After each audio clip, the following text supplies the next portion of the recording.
Орду келгенде айтып коеюн, ден соолугуңузга өтө зыян болгон 3 нерсе, бул өтө көп адам жейт. Биринчиси сосиска. Химикат бүт даяр эт эмес. Ошол эле эттин килограмм салмагы 560 сом, 500 сом болуп атса, бул жерде сосисканыз канчалык арзан салыштырмалуу.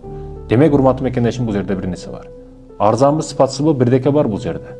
Бекердин арзан болгон жери жок. Сосиска экен. Экинчиси шекер. Ак өлүм деп коет муну. Шекерде бир дагы пайдалуу витамини болбосо, бирдекеси болбосо, аны не жеп пайда табасыз? Болгону көнүп калганбыз дагы мурдатан. Көп нерсе өзгөрүп атат. Сиз дагы өзгөрүшүңүз керек, урматтуу мекендешим. Жеп аткан нерсеңиз, кийип аткан нерсеңиз бүт өзгөрүп аткандан кийин сиз дагы тандап жашашыңыз керек. Тандай турган көзүңүзгө жалтырак нерселер, жалтыр нерселер өтө көбөйдү. Бирок бардыгын каалаган нерсең буйруган нерсени кыла бер деген эмес. Нерсеңе жок деп үйрөт. Андан кийин энергетик үчүнчүсү. Энергетик суулардын пайдасынан зыяны көп, урматтуу мекендешим. Энергетик сууларды даярдагандар өздөрү ичпейт. Эмне кошот, элге берип атканын билип атат да себеби.